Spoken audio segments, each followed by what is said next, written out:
Hey everyone, it's Lane with Tim's Nation. How's it going? I missed last week. Anything happen while I was gone? Anything interesting happen? Did I perhaps get my DeathWatch back? My favorite army in the whole world is back. Absolutely. We did get our DeathWatch back. We got our index re-released by GW. What they can take away, apparently they can give back, so they did give it back to us. So today I'm going to talk a little bit about the list that I'm going to take into DJ's Necrons.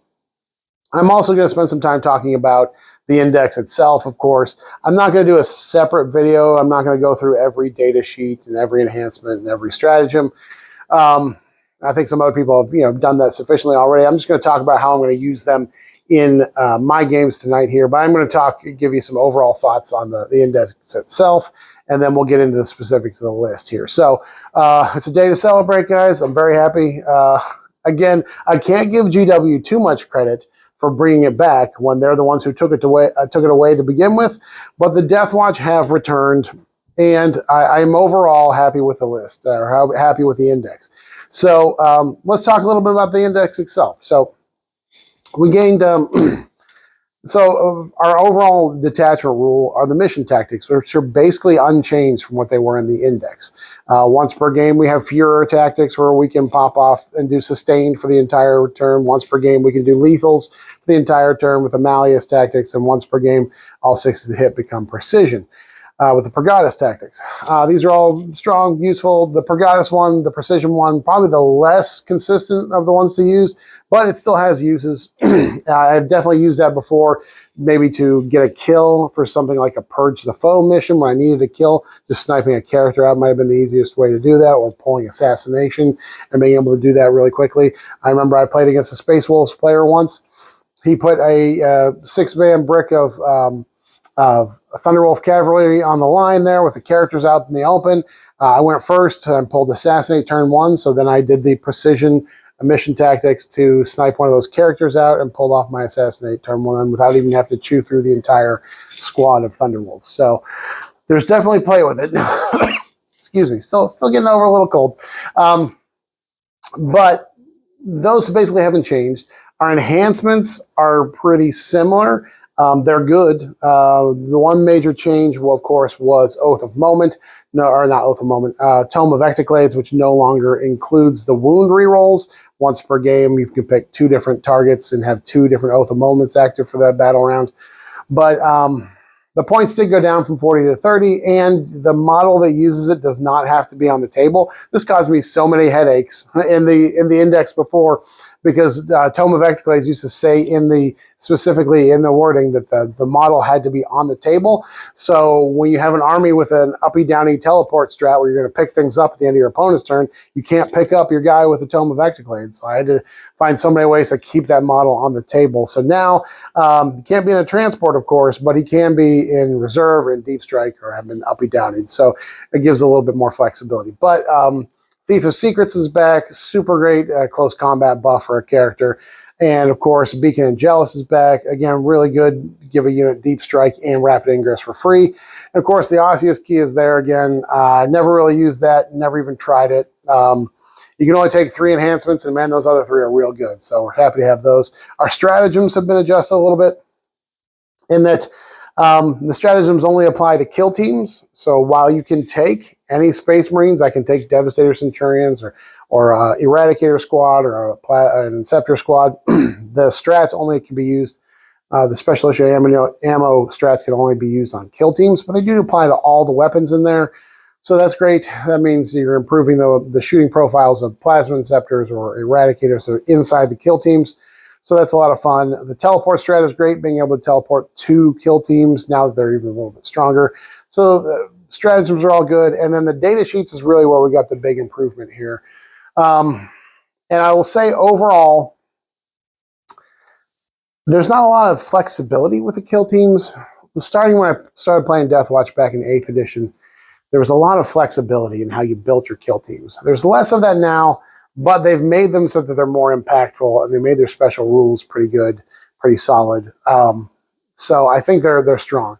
Overall, my impression of it, the index is probably high B tier, probably not quite A tier. Excuse me, apologize. It's really solid. It's really strong. Once I play around with it some more, might change my opinion on that. Maybe it squeaks up in the A tier. I don't know. But I think it does have some play. It does have some power. It's going to hit some things pretty hard. It's still going to be kind of a challenge to deal with lots of vehicles because this DeathWatch index is really good for basically any kind of infantry. You're going to shred light, medium, elite infantry. You're going to tear through them all real quickly. It's just going to be kind of an issue when we get to those harder targets. We'll see how it goes today.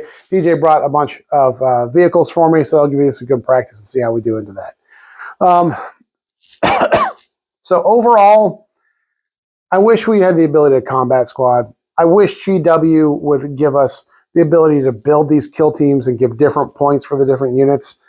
The Indomitor kill team is really cool. I like the improved bolters for the basic heavy intercessors. I would love to take a squad of just 10 of those guys in the kill team, getting the +2 strength when they shoot the nearest target, getting their improved DeathWatch bolters.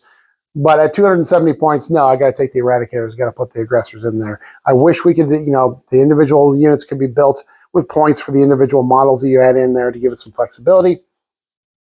Unfortunately, we don't have that yet. I wish all the kill teams were OC too, because they are the backbone of DeathWatch. It feels like they should all be battle line, although the veterans still are. I wish we could combat squad, because especially with the mixed units, it's super useful to be able to do that. But we have to celebrate where we can, and we got some good rules. We got some better built kill teams. We got a new kill team, which is really cool. So let's go through my list for today, and then we're going to talk a little bit about more detail on how these work in the new index. But yeah, here we go. First DeathWatch list that they have returned with. Here we go. All right, guys, here is today's list. I had to build this on paper. I think I got exactly 2,000 points. You tell me. You go ahead and add it up at home and tell me if I got it right or not. But I have exactly 2,000 points here according to my scrap paper math. So today's list is very character heavy. I think in the future, when I'm trying to build competitive DeathWatch lists, I'll probably have fewer characters, but I wanted to try them out with the different units today. So we do have 2 of the Watchmasters. Each one's going to be leading a 5-man DeathWatch veteran squad, popping out of a Rhino. The Watchmasters are great. Give their unit the ability to advance, fall back, shoot, and charge.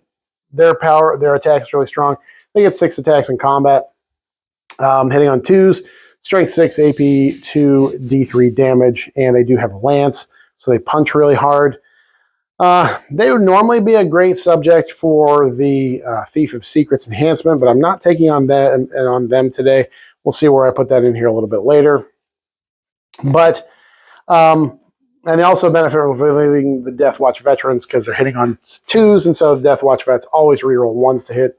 So these guys pretty much always hit in combat. Plus, they have the Watchmaster ability, which lets them do a strat for free on their unit. And hilariously, the Watchmaster ability that lets them do a strat for free on their unit is called Watchmaster. So it's a different name than the Space Marine Captain ability, which is Rites of Battle. So both of these guys, 1 Watchmaster per battle round and 1 Captain per battle round, can do a free stratagem because they have 2 different names for those abilities, so they don't overlap. So neat. 2 free strats per game. I don't feel bad about that. I don't think it's a typo. There are other armies that have a way of generating a CP per game per battle round, plus a way of getting a free strat. So I don't feel bad about it. We're going to take advantage of it until they change the rules or correct it if it was a mistake. So we do have the 2 Watchmasters today. We've got 1 Jump Pack Captain because he can lead a Talon Strike kill team. He's going to have the Tome of Ectoclades today, so he'll be able to use that when he is in Deep Strike because we saw the changes to Tome of Ectoclades.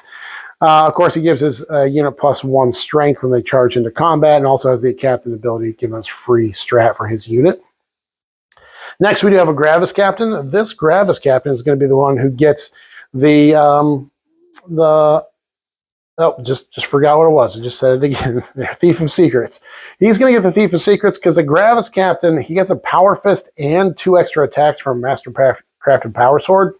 And he's going to be leading the Indomitor kill team. It means when his unit charges, he's going to get +2 strength anyways, which means once you've killed something with this guy, his Power Fist is going to go all the way up to strength 12 on the charge with the Indomitor kill team, which is hilarious. But he'll get 5 attacks With his power fist, 2 more attacks with his power sword, and all those attacks benefit from the Thief of Secrets enhancement. And then next we do have a Terminator Chaplain. I'm running a 5-man Terminator squad because the Terminator is much improved, so I might as well throw a Chaplain on there to give them a little bit +1 to wound when they're in combat, and also giving them that mortal wound, dev wound defense of a 4-up feel no pain to mortal wounds. We do have a combi weapon lieutenant, a lone op guy who will be out there scoring me a few points, hopefully. And then we do have a regular lieutenant who's going to be leading the Fortis kill team. He does have the Beacon Angelus, so his unit will be deep striking and rapid ingressing for free. Those are the characters. Now let's get to the juicy stuff here, the units. We have 2 of the Battle Line DeathWatch veterans, 2 5-mans of these. These are basically unchanged from the index. Some minor weapons changes, the exact same as what they are in Imperial Agents. Their unit rules that they reroll once to hit. If they're going into Xenos, they reroll the entire hit roll. Each of my squads is going to have 1 guy with a power sword and a storm shield, 1 guy with a frag cannon, 1 guy with the Infernus heavy bolter, and 2 guys with those Deathwatch heavy thunder hammers. These are strength 10, AP 2, flat 3 damage, and have dev wounds. They do hit on 4s, but you know, we're going to be re-rolling our whole hit rolls into DJ's Necrons today, so hopefully we'll get some hits in with those things. And again, they're a great subject for leading or being led by the Watchmasters because their ability to fall back, shoot, and charge, they take advantage of all that. Their re-roll ones to hit benefits the Watchmaster to make sure he's always hitting with his close combat attacks. So good to see them out on the table. They'll be all these guys are going to fit into a Rhino. So these 2 squads will go into a single Rhino to kind of launch out onto the table and do some damage. And remember, the Watchmaster lets them advance and shoot and charge as well. So they'll be able to advance out of Rhino, which means they get a pretty good charge distance out of there. All right, some kill teams. All right, we have the Indomitor kill team. The Indomitor kill team is the heavy Gravis armor kill team.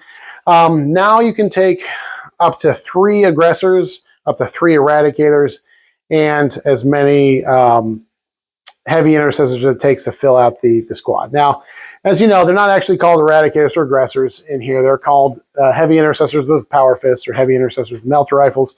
They don't use the names eradicators and aggressors because they don't get those special rules inside the kill team. They don't get the eradicators reroll hit wounds and damage into vehicles. They don't give the aggressors extra AP into the nearest target. They don't get those buffs, so they just call them heavy intercessors with whatever weapon they have. Now, the Indomitor kill team, its special rule is kind of juicy, guys. Kind of excited about this. Anytime they shoot the nearest target, their guns get +2 strength. That's pretty good. I know we're not re-rolling hits with those Meltas and the Eradicators, but those Meltas are going to go up to strength 11 when they're shooting at the nearest target. Also, when they charge, when they make a charge, they get +2 strength, kind of like our Blood Angels Liberator Assault Group. So whenever they make a charge, all their close combat weapons get +2 strength.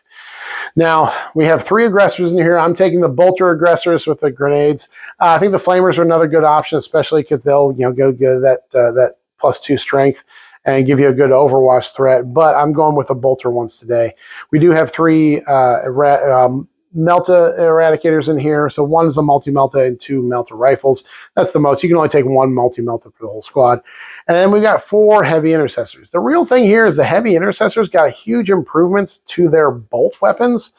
When they're in the Indomitor kill team, their bolters are not just heavy bolt rifles. They are Deathwatch heavy bolt rifles. And they get an extra pip of AP and damage. So this is the basic bolt rifles these guys have. Listen to this stat. These are the basic bolt rifles on these guys. They are 2 shots, weapon skill 3, ballistic skill 3, but they are heavy. Strength 5, AP 2, 2 damage. They are lethal and assault and heavy. So that's the weakest gun in this unit. Is a pretty decent Marine killing gun. Then for every 5 models you have in the unit, you can give one of the heavy intercessors a heavy bolter, but it's a Deathwatch heavy bolter. This also gets an extra pip of AP and the extra pip of damage. So there's 2 heavy bolters in this squad that are ballistic skill 3, but still heavy. So if they stand still, they hit on 2s. They have lethal hits. They have sustained 1. They are strength 5, and they are AP 2, 3 damage, flat 3 damage. And remember, when this unit shoots at the nearest target, they get +2 strength. So these bolters and heavy bolters go up to strength 7. That is a huge break point when you're going at elite infantry. The T5, T6 infantry, going from strength 5 on these bolters to strength 7 is going to make a huge difference.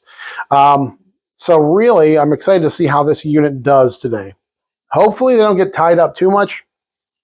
My concern with them is that they have good combat with the aggressors, good shooting with the eradicators and all those bolters. I don't want to see them get tied up and not be able to use their shooting.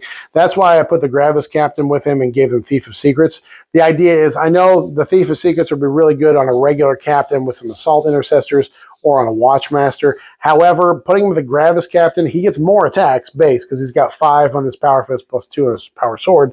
But if he can help this unit kill things in combat, that means they're less likely to be tied up in combat and may more able to shoot in my turn. I don't want to see them get tied up because the Watchmaster lets his unit fall back and shoot and charge. A lieutenant lets their unit fall back and shoot and charge, but I cannot attach either of those two heavy intercessors to this the Indomitor kill team. So that's going to be the trick with them. But man, when they're shooting with +2 strength on all their guns, all the aggressor bolters that are twin linked, the Eradicator Meltas, all those bolters, I think it's going to really do some work. So we've got one of those today. Next, we've got the Talon Strike kill team. This is the new kill team. It's the jump pack kill team. You take 5 Inceptors, or 5 heavy intercessors with jump packs, and you take 5 assault intercessors with jump packs. Now, the only options you have here are whether or not you take bolter inceptors or plasma inceptors, and I think you can mix them up if you want to. I know that I'm going to have a pretty easy time dealing with infantry with this army, so I wanted to take the plasma so I have more tank punching ability with a higher strength, higher AP, higher damage. There's a lot of interesting stuff with this kill team, first of all. When they come in from reserves, when they deep strike in, they get +1 AP to all their weapons, their shooting and combat weapons. Only on the turn they come in. However, we do have a teleport strat where we can uppy downy 2 kill teams. So these are great for that. Obviously, they can deep strike right away because they got jump packs. But in subsequent turns, I can pick them up and bring them back down, and then they get that extra AP buff. And those plasma inceptors going from AP 2 or 3 to 3 or 4 is huge. Plus, you can still use the strat to give the unit either ignore cover or extra AP, the Hellfire rounds and the Dragonfire rounds. The Dragonfire and the Kraken rounds, because if we're shooting at something that's got 2-up armor and it's in cover, man, we can really still get those wounds through because we can get these things up to AP 5 or AP 4 ignoring cover with just the strats and their special ability and when they overcharge. So we have 5 plasma inceptors in here and 5 intercessors with jump packs. When there's 10 models in the unit, you can give 2 of the jump pack intercessors plasma pistols, and the sergeant can take a plasma pistol. So there's actually 5 plasma inceptors, and then 3 guys with plasma pistols in this unit, which means that when you fire all that plasma and you overcharge, you can take the hazardous fails on the smaller guys, on the jump intercessors, rather than on your big inceptors. So not only are they ablative wounds for the unit when it comes to being attacked, they're also ablative wounds for the overcharged plasmas. So it helps you keep those inceptors around a lot longer. Some other benefits to having this unit. Now, they also get Lance when the turn they come in, and they get the extra AP. They don't have any way of getting less than a 9-inch charge when they deep strike in. So those extra benefits to when they come in for the combat, the extra AP and the Lance, I don't know how relevant that's going to be. I'm going to try and uppy down him a lot, so maybe they'll make a 9-inch charge today. But really, just the extra AP from the shooting is huge. The ablative wounds of the jump intercessors is a big deal. And I can attach a jump captain or a jump chaplain to this unit. So I'm going to attach jump captain so he can use his strat to make it free for their uppy downy or to use other strats with them. Basically, Inceptors now having a captain attached, giving them access to free strats. And of course, if they do charge, they get +1 strength on the charge as well from the jump captain. So really excited about this. Kill team rules are that if you have mixed toughness in the unit, still you take whatever the majority is, it will be the toughness, or if they're equal, you just take the higher one. So the Inceptors are T6, the Jump Intercessors are T4, but as long as you're targeting this unit, as long as they're equal or more Jump Inceptors, it's going to be a T6 unit. So those ablative wounds that are going to, the Jump Intercessors functionally have T6 while they're attached to this unit. So really excited to see these guys today get in there and mix things up with a lot of high AP twin linked plasma. Next, we do have a Fortis kill team. All right, so this one is based off of the basic intercessor body. We can have up to 4 Hellblasters, or sorry, 4 intercessors with plasma incinerators. So we've got 4 plasma guys in here. We've got 2, we can take a maximum of 2 of the Desolation Marines. So I've got 1 with the Vengor launcher, 1 with the Super Crack, and then they both have the Castellan launchers. And then we can, this is the one unpainted model, guys. I don't have any painted Infernus Marines. I never painted my Infernus Marines from the Leviathan. So I've got 1 in here because you can throw some Infernus Marines in. And then I have 3 of the, you take a minimum of 3 of just basic intercessors.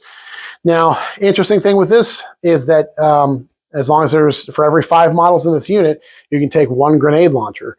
So 2 of these guys have grenade launchers. And 1 of them, the Sergeant, has the Power Fist. So, and their bolters are also improved as well. In addition to the way the Indomitors are improved, they get extra AP. They don't have the extra damage, but their bolters are strength 5, AP 2, 1 damage, which is pretty decent for a basic intercessor shot. And like I said, 2 of these guys have grenade launchers attached on. Those do not replace their bolters. They're in addition. So it's actually pretty efficient damage output. Even the chaff models in this unit still have a pretty good shooting attack with the improved bolters and a couple grenade launchers in there. Special rules for this unit: anytime they target a unit that is below full strength, they get +1 to hit. And if they target a unit that is below half strength, they get +1 to wound. These guys are going to be led by the lieutenant. They don't have much of a close combat threat in here, and I don't want them getting tied up in combat. So the lieutenant gives them lethals, which will be great, but also lets them fall back and shoot, which will be a big deal for the Fortis kill team. And then, oh, we got the Terminators. Oh my gosh, guys, the Terminators are back. The DeathWatch Terminators still have the same loadout in that you can take 5 models and have 3 heavy weapons. So, of course, I'm taking 3 of the Cyclone missile launchers. And for the other models, you can choose their outfit or their kit. You can give them the Assault Terminator build out. So that's what I did. I have 2 Terminators with Thunder Hammer and Storm Shield. So these guys have the extra wound. Now, they buffed this unit in so many different ways. First of all, they improved the points cost, because all through 10th edition, GW consistently lowered the points on Space Marine Terminators, but kept the DeathWatch Terminators at a higher 210 points. So the DeathWatch Terminators were at 210 points, while regular Space Marine Terminators got down to 175. They were just too expensive to take. So now they brought them down to 180, which is a really good cost for these guys. They also improved their special rules. They made it so that when they would complete a charge, they make you take a battle shock test. If you're Xenos, then you take -1 to that battle shock test. So that's an improvement. And then they just gave them reroll charges. So these guys just reroll all their charges for free. It's kind of a weird combination if you wanted to take a Terminator Captain, because the Terminator Captain lets his unit reroll charges. But that's why I put the Chaplain in here, because they're going to be rerolling charges anyways. They're going to use that Chaplain's ability to be more durable and +1 to wound when they're in combat. But yeah, 3 Cyclones here firing away, and they still get their teleport homer rule. So if I teleport near the teleport homer, it can rapid ingress for free. That's it for the kill teams. I am not taking the Spectrus one. If you want to play with the Spectrus, have a good time. I just think it's too expensive for what it does. At 200 points, it does not do enough damage output for me to want to take it. And the Corvus Blackstar, again, is also, it's so cool, guys. I've got a couple of them. I've got 2 of them. They are so cool, but at 180 points, they're just too expensive for what they do. And they can't transport the Gravis kill team, the Indomitor, or the Jump Pack one, the Talon Strike, because it no longer says that the Corvus can take a kill team. It still has to break down the different values of the different models. The Gravis, the Jump Pack, the Terminators all count as 2. That's it for the kill teams. The only other thing we have here, we've got 1 Rhino that's going to be zipping around delivering the DeathWatch veterans, and I've got 2 of the ATVs with multi-meltas here just to do a little bit of scoring for me. One of the downsides to the DeathWatch is that they're all big units, so it's very easy to use up all your points right away. You need to have a few things to score with, so hopefully the ATVs will survive a little bit and scooch around and score me a few points. But that is the list. There they are, guys. The DeathWatch are back on the table. I'm so excited to play them. As I said, my feelings on how competitive this build is that I probably have too many characters in here. I wanted to try them out, see how they work with the different units. That's what we're doing. I think it would definitely make more sense to take fewer characters and have just more units, maybe a couple more scoring units, another damage output unit, that sort of thing. But I just wanted to have some fun with them and try them out, try the different kill teams. As I said, the Spectros kill team is just, it's 200 points. And sure, it cannot be Downy and it infiltrates and it scouts, but it's 200 points and doesn't do very much damage. Even though they gave their basic bolters that little bit of extra AP, not enough to really make a difference for me. And then the Corvus Blackstar, as I said, it's so cool, but it's 180 points. GW has insisted that it stay 180 points for this whole edition. I feel like it's just way too expensive for what it does. I'd rather just take a repulsor if I'm going to take a transport.